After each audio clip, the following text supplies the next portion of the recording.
안녕하십니까, 이성민 목사입니다. 오늘은 6월 7일 월요일 복은 하나님이 주십니다 라는 제목으로 함께 은혜를 나누도록 하겠습니다. 먼저 말씀 읽습니다. 제26장. 이삭이 그 땅에서 농사하여 그 해에 100배나 얻었고 여호와께서 복을 주심으로 그 사람이 창대하고 왕성하여 마침내 거부가 되어 양과 소가 떼를 이루고 종이 심이 많으므로 블레셋 사람이 그를 시기하여 그 아버지 아브라함 때에 그 아버지의 종들이 판 모든 우물을 막고 흙으로 메웠더라. 아비멜렉이 이삭에게 이르되 내가 우리보다 크게 강성한즉 우리를 떠나라. 이삭이 그곳을 떠나 그랄 골짜기에 장막을 치고 거기 거류하며 그 아버지 아브라함 때에 팠던 우물들을 다시 팠으니 이는 아브라함이 죽은 후에 블레셋 사람이 그 우물들을 메웠음이라. 이삭이 그 우물들의 이름을 그의 아버지가 부르던 이름으로 불렀더라. 오늘 12절은 이렇게 시작합니다. 이삭이 그 땅에서 농사하여 그 해에 100배나 얻었고 라고 말이죠. 와, 이 100배면 얼마 정도 됐는지, 물론 정확히 100배라는 표현보다는 정말 셀 수 없을 정도로 땅의 복을 엄청나게 받았다라는 표현이 아닌가라는 생각을 해봅니다. 100배. 저는 지금 여러분이 가진 것의 100배를 하나님이 주셨으면 하는 바람이 있습니다. 자, 그런데 오늘 12절 하반절에 보면 그 100배를 누가 주었다고 얘기합니까? 여호와께서 복을 주심으로 라고 얘기하고 있습니다. 그러니까 우리가 이 땅에서 받는 복은요, 우리 인간의 개인의 처세술이나 경험보다도 훨씬 더 앞서는 바로 여호와 하나님께서 주시는 것이어야만 합니다. 그리고 13절에 이어지네요. 그 사람이 창대하고 왕성하여 마침내 거부가 되었다라고 말이죠. 엄청난 부자가 된 것입니다. 여러분, 우리도 다 그거 원하잖아요. 그렇죠? 땅의 부자. 심지어는 그런 책도 있더라고요. 청부, 깨끗한 부자. 그런데 그것이 우리의 어떤 바람일 뿐이지, 사실 깨끗한 부자, 지저분한 부자, 상관없이 우리는 부요해지기 원하지 않습니까? 그게 우리에게 가져다주는 가장 큰 유혹일 수도 있어요. 자, 그런데 여호와께서 복을 주셨기 때문에 그 해에 100배나 얻었답니다. 100배. 좀 더 자세하게 설명해 주고 있는데요. 14절에 보면 양도 많고 소도 많고 그리고 종도 심이 많았다라고 얘기합니다. 여러분이 잘 되면 누가 가장 시기합니까? 누가 가장 싫어할까요? 주변 사람이지요. 실제로 그 당시에 블레셋 사람들이 그를 시기했다라고 오늘 14절 하반절에는 표현해 주고 있는데요. 우리가 잘 되는 거 주변 사람들 좋아하지 않을 겁니다. 여러분이 잘 되는 거 좋아하지 않을 겁니다.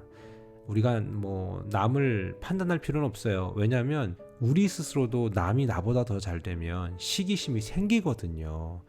사람은 다 똑같아요. 자, 그런데 여기에서 시기심은 좀 달라요.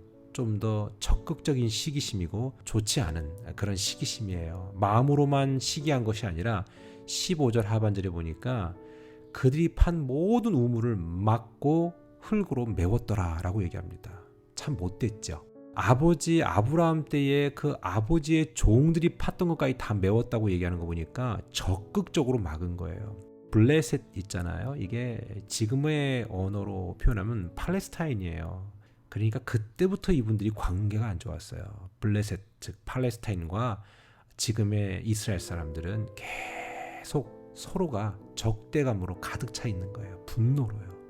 왜 우리 땅에 들어왔냐 이거죠. 엄밀히 말하면 블레셋 사람들은 그쪽 근동에서 이미 살고 있었던 사람들이고, 이제 약속의 땅을 찾아온 이스라엘 사람들은 그들에게는 정말로 부담스럽고 좋지 않은 존재라고 볼 수밖에 없는 거예요. 자, 그런데 중요한 사실은 하나님이 선택한 아브라함과 그의 아들 이삭, 대대로 그 약속은 유효해서 어디를 가든지 하나님께서 열매를 맺게 하신 거예요. 왜요? 12절에 말씀했잖아요. 여호와께서 복을 주셨다라고 말이죠. 우리는요, 그 원리를 알아야 돼요. 사람이 아무리 막아도요, 여호와 하나님께 복을 받는 그런 사람들은요, 어디를 가든 되게 돼 있어요. 그때에 아비멜렉이 이삭에게 제안합니다. 야, 우리 못지않게 너희가 세력이 커졌다. 이제 우리를 떠나라 라고 말입니다.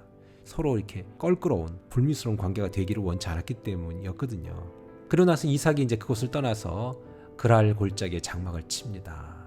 자, 그리고 나서 18절에 보니까 그 아버지 아브라함 때 팠던 우물을 다시 팝니다. 그러니까 이 블레셋 사람들이 다 메워놨거든요. 그런데 그것을 다시 파요. 자, 그런데 중요한 것은 팠을 때에 다시 그 샘이 터지는 거예요. 여러분, 저는 그래요. 우리가 이 땅을 살면서 우리도 남에게 나쁜 짓 하고 그리고 힘들게 하면서 뭔가를 빼앗아서 잘 될 수 있거든요. 하지만 하나님이 원하는 건 그거 아니잖아요. 우리가 성실하고 그 다음에 건전하고 게으르지 않고 부지런하고 그렇게 해서 성공하는 거 좋아요. 하지만 가장 핵심적인 키는요, 바로 하나님이 하셔야만 한다는 거예요. 오늘 이삭은요, 어디를 가든 잘 됐어요. 저는요, 이 말씀이 우리 모두에게 적용돼서 사람들로부터 오는 시기심과 그 다음에 적개심과 적극적인 나를 힘겹게 만드는 그런 상황들로부터 하나님이 함께 하시면 얼마든지 그럼에도 불구하고 잘 될 수 있다는 것을 믿고 오늘 복은 하나님이 주신다는 것을 믿는 그런 여유로운 그런 멋진 인생이 되었으면 좋겠습니다. 그러면 우리가 일일이 다 우리를 힘겹게 하는 그런 시기심들로부터 자유할 수 있어요.